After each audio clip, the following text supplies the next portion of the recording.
ำข่าวที่นำเสนอไปแล้วได้ที่ www.thainews.prd.go.th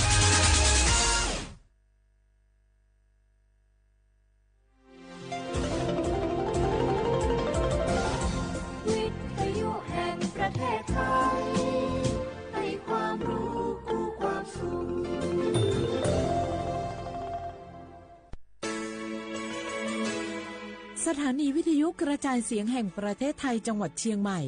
AM 1476 กิโลเฮิรตซ์สถานีวิทยุภาคภาษาชาติพันธุ์แห่งเดียวในประเทศไทยที่มีความทันสมัยเชื่อถือได้สร้างอัตลักษณ์กลุ่มชาติพันธุ์สู่สากล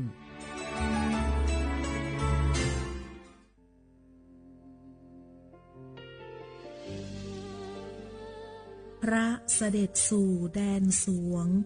ไทยทั้งปวงน้อมสำนึกในพระมหากรุณาธิคุณตราบนิรันดร์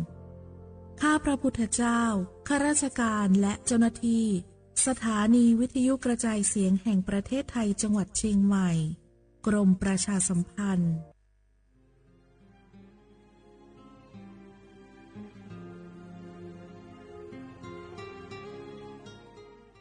This is a moment of profound grief for the Kingdom of Thailand. We,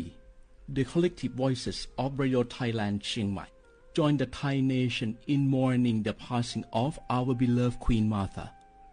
Her Majesty Queen Sirikit. Her life was a testament to the unwavering service, grace, and deep love for the Thai people. Our humble condolences and thoughts are with His Majesty the King, the royal family, and all the Thai people during this deeply sorrowful time. We will remember her forever.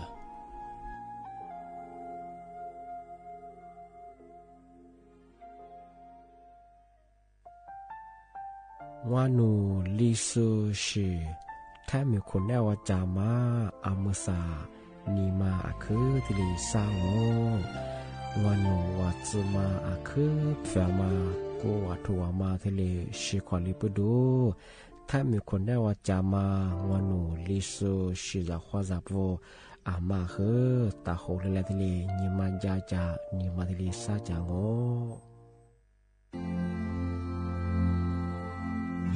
รากฐานสังคมไทยตั้งแต่อดีตจนถึงปัจจุบันเคารพเทิดทูนสถาบันพระมหากษัตริย์เป็นศูนย์รวมจิตใจที่เหนียวแน่นของคนไทยในเวลาที่เกิดวิกฤตทางการเมืองพระบารมีของพระเจ้าอยู่หัวก็ทำให้เกิดความสงบและช่วงที่เกิดวิกฤตเศรษฐกิจปรัชญาเศรษฐกิจพอเพียงของพระเจ้าอยู่หัวรัชกาลที่9พระราชทานให้กับคนไทยก็ทำให้ผู้ที่น้อมนำมาปฏิบัติมีภูมิคุ้มกันและไม่เกิดความเสียหายพระปฐมบรมราชโองการของพระเจ้าอยู่หัวรัชกาลที่10เราจะสืบสานรักษาและต่อยอดและครองแผ่นดินโดยธรรมเพื่อประโยชน์สุขแห่งอาณาราษฎรตลอดไปพระมหากษัตริย์ไทยทุกพระองค์ทรงห่วงใยราชเสมอสถาบันพระมหากษัตริย์ไทยศูนย์รวมใจไทยทั้งชาติ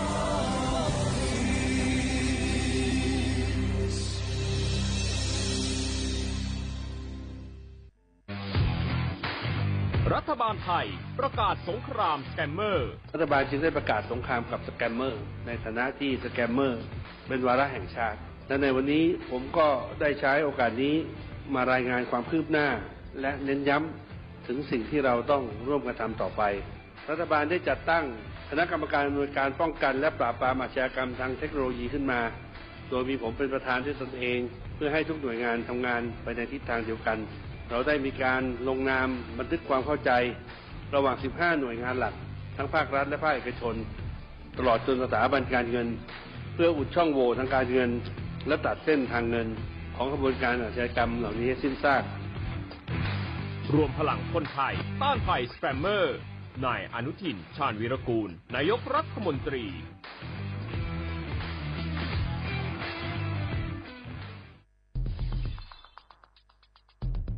แค่3 ปีความเสียหายจากอาชญากรรมไซเบอร์ของคนไทยพุ่งทะลุถึง 94,000 ล้านบาทหรือเฉลี่ยปีละ 30,000 ล้านบาททุก1ชั่วโมงเราเสียเงินกว่า 3.4 ล้านบาทให้กับมิจฉาชีพออนไลน์ โจรไม่เห็นใจคนอาชีพไหนอายุเท่าไหร่สถานะทางการเงินแบบใดหมอพ่อค้านักธุรกิจนักเรียนแม่บ้านข้าราชการเกษียณทุกคนตกเป็นเหยื่อได้เสมอและวันหนึ่งอาจเป็นคุณหรือคนที่คุณรักเพราะจุดอ่อนร่วมของเหยื่อคือความเร่งรีบขาดสติหรือแม้แต่บางครั้งก็เกิดความโลภจนเกินไปอย่าปล่อยให้การกดคลิกเดียวลิงก์เดียวทำให้โจรยิ้มกว้างวันนี้ถึงเวลาแล้วที่คนไทยทุกคนจะต้องร่วมมือกันสร้างภูมิคุ้มกันอาชญากรรมไซเบอร์ช่วยกันหยุดก่อนที่ภัยไซเบอร์จะทำให้คนที่คุณรักและตัวคุณเองกลายเป็นเหยื่อ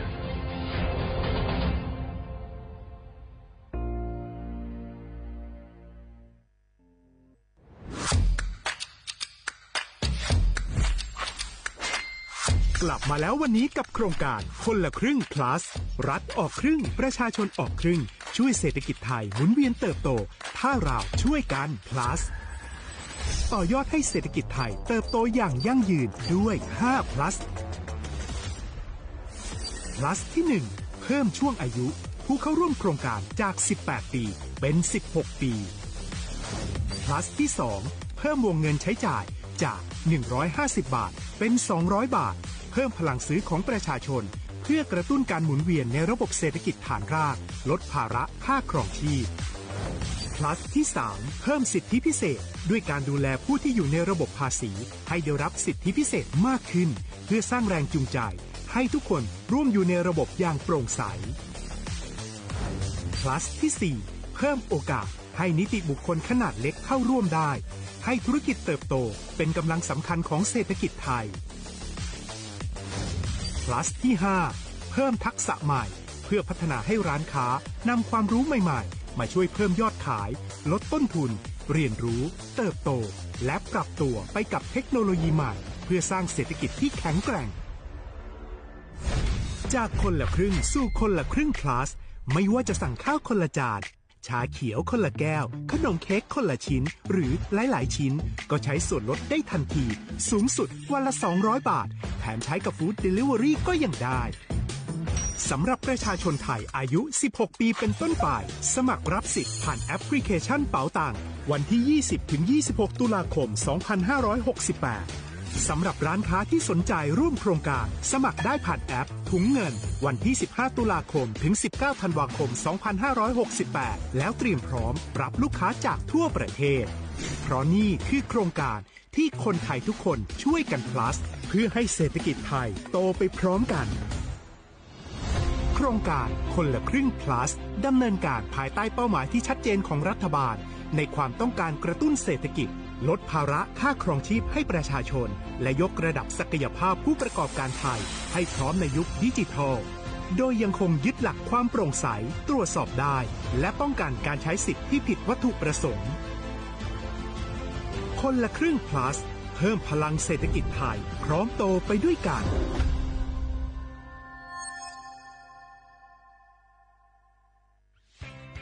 เส้นทางสายหมอกที่สวยที่สุดในเมืองแพร่กำลังรอทุกคนไปวิ่งด้วยกันครับทุกก้าวของคุณคือพลังของลมหายใจชวนเพื่อนชวนครอบครัวมาวิ่งฝ่าสายหมอกเพื่อโรงพยาบาลแพร่ในวันอาทิตย์ที่ 7 ธันวาคม 2568 บริเวณลานกิจกรรมหลังวัดพระธาตุช่อแฮมาร่วมกันส่งต่อพลังแห่งความดีเพราะทุกก้าวของคุณช่วยต่อชีวิตให้กับผู้ป่วยในโรงพยาบาลแพร่สมัครได้เลยวันนี้แล้วไปวิ่งด้วยกันในวันอาทิตย์ที่ 7 ธันวาคม 2568พบกันบริเวณลานกิจกรรมหลังวัดพระธาตุช่อแฮนะครับ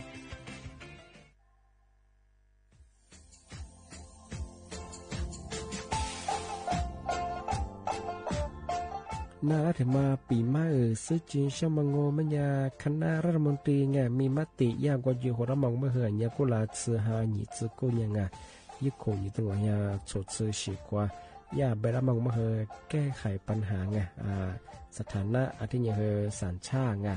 เอาถ้าเหมือนคนนี้ว่าจะส่งไงอาทิตย์ปัญญาที่ยากกฎหมายถือว่าไปรับมองมาเฮอไงมาตราที่17ไงแห่งพระราชบัญญัติคนเข้าเมืองไงพศงมันอย่างที่คนยังคือหนีตัวไงหนีซึ่งหนีกวางไงเท่าโวถ้าเหมือนคนนี้ว่าจุฬาโซอาทิตย์เฮอมือจ่าจางโง่เป็นยังไงอาทิตย์โวมีทะเบียนประวัติเฮอถูกต้องอยู่ไง อธิบายว่าสารว่ายื่นขอสถานะไงคนต่างด้าวเข้าเมืองโดยชอบด้วยกฎหมายที่ดียินหน้าบดงาที่ยทยากฎหมายถูกว่าบรรดามันเพิ่งไงมาตราที่7ทวีไงแห่งพระราชบัญญัติไงสัญชาติยึดโขงว่าไปเฮอพศยังไง2508ไงเอาถ้ามีคนว่าเฮอตาซุงโงไม่ยังไงที่ยังเฮออาบามันก็จะเฮออามาไงเอาว่าอยู่ในทะเบียนประวัติบุคคลไงอธิบายว่าไม่มีสถานะทางทะเบียนมาจุบะเฮอสามารถยื่นขอสัญชาติไทยที่กรุงเทพมหานครไงยื่นที่สำนักบริหารการทะเบียนกรมการปกครองอธิบายเราส่วนต่างจังหวัดจะสุบะกว่ายื่นต่อในอำเภอตานภูมิลำเนาไงปีขวานนแล้วก็จะบอกว่าอำเภอยี่ที่ยื่นช่องยื่นเวลางูมันยาว่าเวลาใช้การยาขนาดถี่เนี่ยข้อนี้นวันนี้สิงอธิบายเฮอนี่มีกับปุ๊กข้อนี้คือน่าเหียโชฮา你自姑娘嘅一個你都我想做次過過次我哋哩日常同埋比嘛自己下我小話啦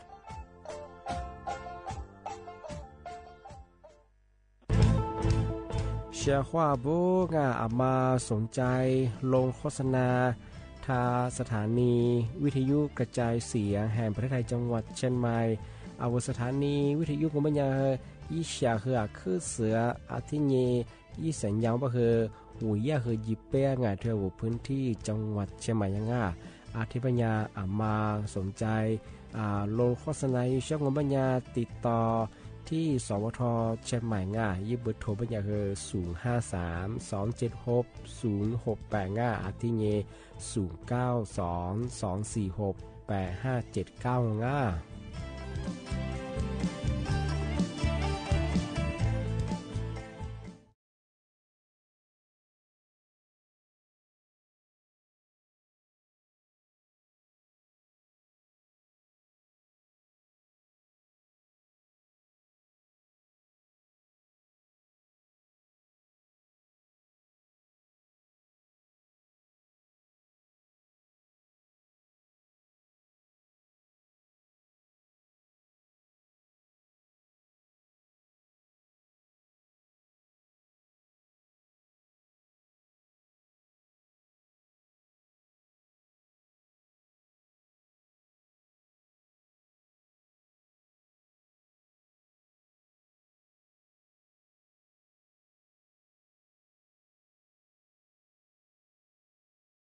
小啊不来好慌啊阿么啥你莫怀疑啥莫啊啊我历史我很多次的话做不了啊啊我历史我โดยจำลงก็ไม่ทาสถานีวิทยุกระจายเสียงแห่งประเทศไทยจังหวัดเชียงใหม่ว่าดูจังอ่ะไหนๆบ่เคยสุมควานีจิมูเตขวาดูที่มร้องมันยังหนีมูควานีสามูเตขวาดูอ่ะที่มาคือหนีขวาดูจังอ่ะนาทีเนี่ยควานีนานเนี่ยซะอาทิตย์ท้าววิทยุว่าโดยจำลงมันยังอีครึ่งความถี่ยังไงที่ตัวลีเฮียสิสิชัวจูเนี่ยดูละยีระบบเนี่ยเองอ่ะอาทิตย์ท้าวระบบไลฟ์สดเป็นไงฟิสบุยเพลงเบอร์สวทจุดเดียเชียงใหม่ไงที่เบอร์1476กิโลเฮิรตซ์ที่บุญยาเขินตัวหลังในเมื่อถึงยังไม่ยังไงวลิสูบาบาคือซื้อห้าสงวนนี่ไม่ถึงเบอร์ก้านี่ไงยี่โคยี่ตัวยี่จังหวะโคไทยบาบาคือซื้อยี่ห้าลี่ยี่เด็กยังไงนี่ไม่ถึงยี่บาคือหน้าลี่ยี่หัวงูงาสั้นแหนไม่ยังคือหนักกว่ายี่บาคือวันที่5ไงที่โคเลยวันที่5ซื้อยี่ห้างูไม่ยังคือวันหยุดไอ้หน้าซื้อที่จั่วงาสิบปีบาคือทำมาคือวัดซื้อยี่หือเห็นยี่งาวันพ่อไปสิงอาทิตย์แบบสั้นนี้มาคืออย่างคือสถานที่ราชการไงสภาสมัครมีก็คือสั้นนี้มาคือสิริจ้องอาทิตย์แบบคือช่องมาอำเภอแบบสถานการณ์แบบว่าสถานที่ราชการไปเจอแบบคือสั้นนี้มาคือสมัครฟุงสั้นนี้เจสั้นนี้วันนี้หนาเงียบสิงสั้นนี้แบบหนาวันนี้อาทิตย์นี้คือหนาชูนี้หนานี้แบบคือวันหยุดที่ตัวสิงอันนี้เป็นสารยิงนางวันยี่เจนัดสูงนั่นนี่เป็นสารยิงคนแนวเนี่ยคือวันหยุดที่จงอันที่เป็นงมันยังสั้นเนี่ยที่ยิ่งงมันยังคือวันพ่อมาบ่ายแห่งนี้ไปดูงมันยังรัฐบาลยังคือวันพ่อเที่ยวสวนสาวขับกับบีเป็นไงเปิดกุฏิมันไงที่มาคือสั้นเนี่ยที่ยิ่งยังไงที่วันพ่อที่ยิ่งยังอันที่เป็นงมันยังบาร์หกกับเบียงมันยังคือข้าวฟรีเป็นไงบัญญัติข้าวฟรีจะว่าไงที่บางมันยังอุทยานแห่งชาติไงทั่วประเทศไงถ้าเป็นคนเนี่ยว่าอุทยานถ้าพวกมันยังไงที่ดีนับเลยไงที่บางสิกาจังสิกามาคือปุ๊บเปิดที่ดีจังโง่บ้างบางมากูยูที่กามังโง่มันยังสวมสัตว์เปิดขาวเขียวปะไงที่นี่ก็ได้ก็คือสวนสัตว์เชียงใหม่ไงมาจิ้มใหม่ไงที่ยังสวนสัตว์นครศรีมาปรุงสวนสัตว์นครราชสีมาไงที่นี่ลีกาได้ก็งบปัญญาสวนสัตว์สงขลาไงที่นี่คือที่ถึงก็คือสวนสัตว์ของแก่งไงที่นี่คือสวนสัตว์อุบลราชธานีไงมันยังคือสีกังไงถ้าเป็นคนเนี่ยอุทยานเห็นช่างไงสวนสัตว์มาคือเชียงกามาคือสถานที่มาคือไงวันพ่อนี่พูดดูคือบ้ากับเบก็คือปุ๊บเปิดดีๆกุฏิยาพูดง่ายที่บ้านงมันยาจะญาติว่าขึ้นทันโดยยังไงปีข้าวจากกรุงเทพแล้วพวกจะสุดก็คือขึ้นทันโดยไม่คือคือแสดงอย่างนี้คือไงวันพ่อถึงอย่างนี้คือขึ้นฟรีไงมาคือฟรีบ่มาชิงไงที่มาคือปุ๊บเปิดทีเดียวกินได้ปรากฏว่าทันดวงอันนี้แบบพวกเบื่อชิงไงเอาไปเข้านุ่งทันดวงพอเจ็บแบบไงมันสับแบบแสดงอย่างนี้มาคือบ่มาชิของงานที่มาคือถึงมาปีมางาอาทิตย์บางมันยังไงถ้าจิ้มหมายจะส่งบางไงพวกเราก็จะส่งแบบแสดงอย่างนี้มาบางไงถ้าส่งสับจิ้มหมายอะไรอย่างที่บาลาหกับเบลาชางงมาคือเปิดที่ดีกุฏิยาบริงวันพ่อแห่งชาติบริงที่จะคือสันเนเจนัดส่วนนี้นั่นยังแบบคือสายนี้มั้งวันพ่อยี่ก็ยังแบบคือมาลิตัวแยงกับเบียเฮงโลชิสแบบคือนี่มันเคยยังคือเตวันตะเลยจริงเจ้าอีตั้มเมียงมันเป็นคือ อีตั้มบอกว่าสัญญาโลชิบะเฮอันตรายยังเจ้าโลชิเฮอยู่มือสุดถอยไปงอเจ้าโลพูยโลอยู่บ้างอ่ะอธิบายว่าโลชิสุมันยังเฮคือเนี่ยสำคัญยังอ่ะคือเนี่ยยอดเจชิงอ่ะโลชิสุงอ่ะอธิบายว่าโลชิสุยังเฮเตะก็มือจริงอ่ะเตะอธิเรียกขนาดจริงอ่ะมันก็เนี่ยจ้าที่สักคุยตั้งมันเนี่ยแน่ตัวโลชิบะจ้าที่จุ่มชิบะเฮงอยิมมันสุดถั่วบ้าเฮจ้าอันตรายยังอ่ะที่ว่าเขาบอกโลชิสุเฮมันก็เดี๋ยวมากว่าชิงอ่ะแสดงกับเบียร์แสดงโลลิงว่าจุ่มพอช่วงไม่ไงนี่มันคือที่วันตาจริงอ่ะทำไมถึงมาที่ยังคือที่ช่วงวันอยู่ไงสายนี้คุณนั่งโง่ไม่ยังอ่ะมาในตัวกับเบียร์กว่าอย่างคือไงจากวันจะบางไงแต่จากมาช่วงไงแสดงถึงเจวันนี้เจนั่นเนี่ยเป็นอย่างคืองอไม่อย่างคืองอวันอยู่ที่สัญญาเนี่ยคือกับเบียก็สุขมีงาโลชิสุขมีงจะกูอยู่สุขมีอะไรแบบว่าโลชิสุขไงมาโลชิฮะวันนี้มาชิชิชิงที่กระทบว่าจะเนี่ยวันนี้มาชิบะส่วนมาแต่ตัดหน้าเยอะสุดแต่กบแต่ใส่ยาวันนี้มาชิบะว่าจะใจร้อนเนี่ยคือมาเนี่ยคือมาผิวอันตรายยังอะไรแบบว่ามาโลชิฮะแล้วก็เยอะมาคือโลชิบะว่ามีน้ำใจวันนี้มาขัดเลยคงมันก็ถึงจะสบายแต่ใจก็หุ่นจีเราเขามาแต่ยี่จ้าหุ่นจีไปเหรอนู่หุ่นจีช่วงจีชิบะจ้าบอกเคยเนี่ยจ้าไปดูความมาดูแล้วความมาจ้าเสียสปินงานมันคือช่วงวันอยู่ยังคือลมยาเชิงงานเพื่อว่าลมช่วงไม่งานมันก็แต่ยังไม่ใช่เนี่ยที่เชิงงานที่ยังคือแสดงยังไงบามางบาหัวกับบินยี่ที่สงสัยจะไปเหรอฟุตบอลเชิงงานมันถึงมาเจนตัวอย่างที่ทำมาเดี๋ยวช่วงมันยังไงที่ถึงมาที่บายาสำนักงานตำรวจแห่งชาติมาแจ้งเตือนว่าหลังอามุสังว่ามันยังกลุ่มมิชาชีพมาคือตันโนเบนี่คือเอาละโทรลาเอาละวิดีโอคอลลาบรองานมาคือเนี่ยก็เราคือที่ปีมาประกาศจังอาก็คือที่ประกาศจะเป็นความคือติดกระทบว่าจะวิข่าวยุดโดคือหมัวนาจุ่มหัวซึ่งมันยังคือตันโนอาศัยเสือห้อมันยังคือที่ด้านหน้านี่ยาลิเบลีเยี่ยมมาไงมาสุดท้ายแบบฟุตบอลดูว่าข้อมูลสุดแต่ยิ่งฟูจามาเกลือชิงไงที่เป็นยาสำนักงานตำรวจแบบคือตันว่าทึดสมังโง่เป็นยางอ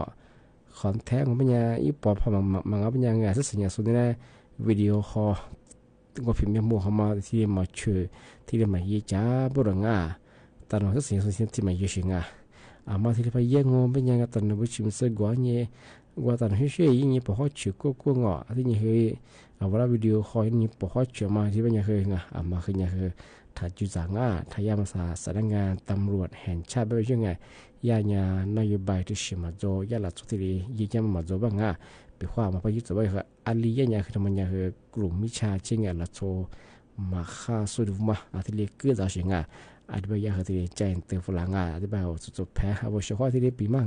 ที่ก็ตัวเป็นยังคือว่ายิ่งเขาดูคือหมอนั่นนะจะมาซึ่งมันยังจะตันทุฝรั่งเขาเป็นยังคือหัวว่าจุดจะสู้ตัวชิงตันว่าเรียบแบบว่าตายเย่ผู้บ่าวโอ้เจ้าโอ้หัวว่าข้อมูลเกิดเพื่อเกิดที่มาคือตัวชิง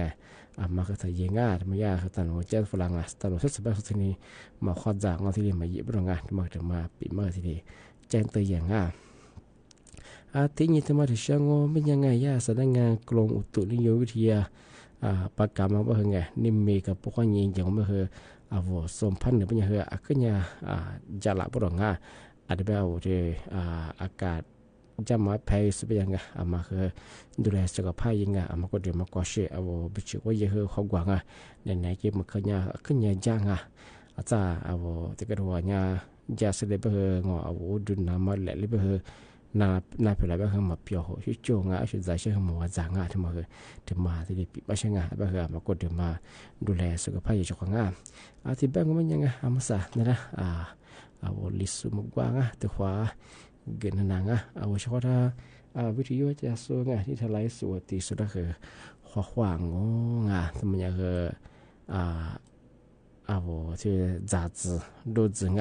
อะไรมาจากอะไรมาดูเนี่ยอีฟ้ามาพิกมายังไม่เคยทัดดูมา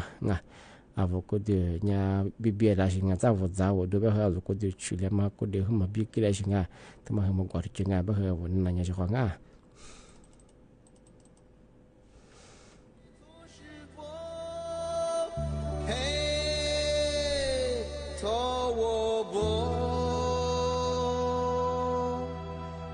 嘿嘿，落花起。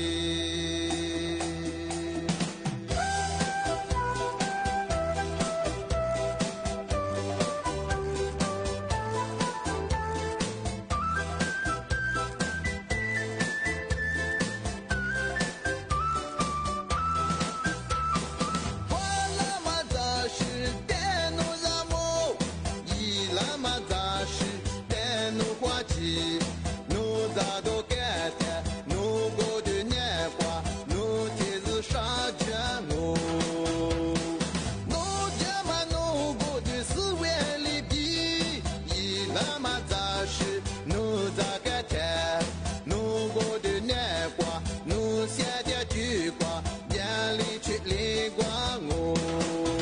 过了年你那嘛一年不，眼脸嘛肌肉嘛咋是咋的？啊就在老个来若花季，无啥在挖苦死下挖的来，无啥下挖个啦我。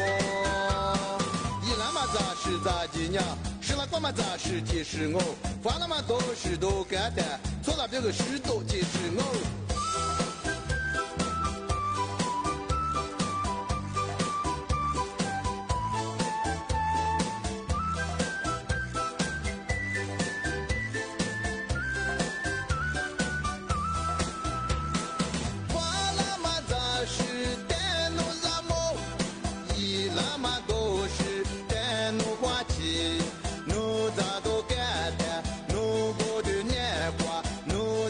沙卷我，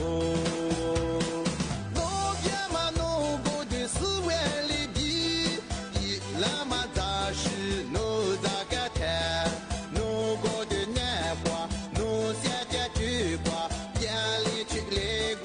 我。过了年你那嘛一年不，变脸嘛肌肉嘛咋是咋的？啊就在老个来若。花期，无啥在挖苦死下挖的来，无啥下挖个啦我。过了年你那嘛一年不，变脸嘛肌肉嘛咋是咋的？啊就在老个来若花期，无啥在挖苦死下挖的来，无啥下挖个啦我。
ที่ยิงที่มาเทเชื่อคือที่มาปีใหม่ซึ่งจริงจังที่ก็ลาจอเอาท่านแบบคนเนี้ยภาคใต้ทั้งปวงพื้นที่น้ำท่วมยังไม่เคยงานมาสัญญา8จังหวัดที่ว่าคือว่าย่าผลกระทบที่เราชมหิมเสียหายมาอันยังการสมัครถึงมาปีมางานที่ไปถึง8จังหวัดมันยังไงยุติกันคือจังหวัดสุราษฎร์ธานียิงก็แต่ก็ไม่ใช่คือจังหวัดนครศรีธรรมราชจังหวัดตราดจังหวัดพัทลุงอันนี้จังหวัดสงขลาอันนี้จังหวัดปัตตานียะลาอันนี้คือนราธิวาสที่มาคือ8จังหวัดอาทิตย์แบงงูมันจะผลกระทบทั้งหมดกว่าส่วนเดือดร้อนอยู่ทรงมันจะหลักส่วนยังว่าประชาชนจะคือหลักส่วนมันยังกูแสงกูแสง30,000เหตุตัวที่ยังวัดสุธิวังอาวุธฮีพับแบงว่ามันยังไงอาวุธฮีเสียหายยังมันไม่เหรอซาชา30,000สาตัวกู้เฮียชิวังชิฮีอาทิตย์ไปยังคืออำเภอพับแบงว่ามันยังไงซาชื่อเหตุอำเภอจวารงอาทิตย์ยังคือตำบลพับแบงยังคือที่เฮียเหตุที่ตำบลอาทิตย์ไปคืออาวุธจัดมีงูอาวุธจัดพับแบงว่ามันยังไงที่ตัวที่เฮียชื่อจัดงานทำมาคือพื้นที่8จังหวัดภาคใต้กันมายาข้อมูลเดียมาคือนี่มีถึงมาคือซึ่ง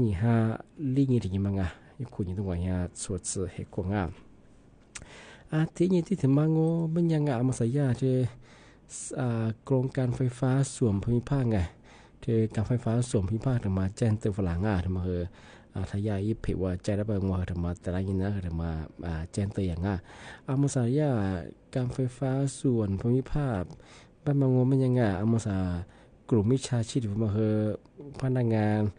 ทายาการไฟฟ้าเบี้ยเนี่ยเอาเฮียไรยังกว่า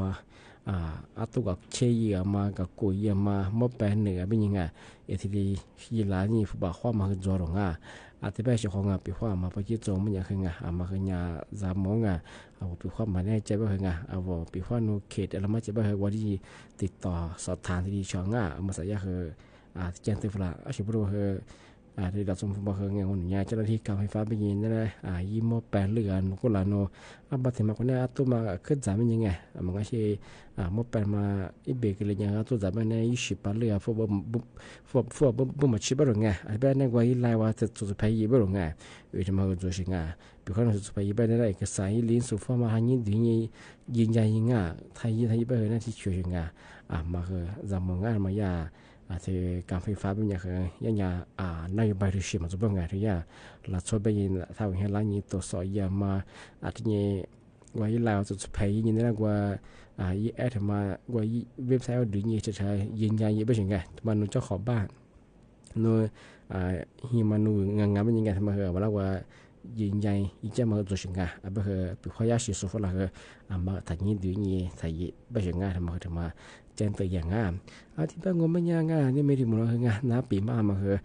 ที่แหลกจวงที่เป็นอย่างคือสั้นแหน่โฉมโมควันฮีเจโมวางแต่ว่ามูลควางว่าชอบท่าวิทยุคนนั้นจะสู้ไล่สวดตีสุดละคือบุโมว่าชอบท่าคือจะชิดว่ามาผู้จะชิดว่าแบบนี้ว่าจริงที่นี่คือน่าจะเป็นอย่างคือจริงที่นี่ว่าคือด้วยคือวันจะว่าดูจริงผมมีจะคือสินี่สาธุดูเธอตัดจริงชอบงตีที่ถึงมองก็ไม่ยังทำมารับเป็นมีเดียงทำมาใส่ยาปพองที่ปพใช่ไหมคือมาแจ้งเตือนฝรั่งที่นั่นเฮียนี่5คนยังนี่5ทีนี่คนยังหัว5สิเนี่ยคือมาคือตัวถัดซูบรองอวกาปักขมิ้นแบเมียนแบมาคือตัวซูบรองชิบรองตัวส่วนใหญ่คือยิ้มหมอกควานPA 2.5มาเมียสิทุกคู่เป็นอย่างตุ้งคู่มายิ้มมรพิษตัวสิความผู้ชิดเดียมาตุ้งคู่เชื่อมงอะไรแบบแยกกันมาขับแบบรัดสมาทีนี้ก็รู้สึกหาแบบหาด้วยอาจจะวิปจะคือเบียมังแต่ก็แบบเลบินน้ำมีสุพินามังอะไรแบบนี้คนยิงว่าสได้ยังส่วนตัวมันก็ชูรงทำมาปีมาเจนตัวอย่างอะไรแบบสั้นอย่างสมมุติคนยิงชิมุว่าถ้าความมูลความนี่มีแบบนั้นปีมาอาทิตย์ละจงว่าเขานานาสุดคือคือหมูกับเขาว่าสวัสดีครับ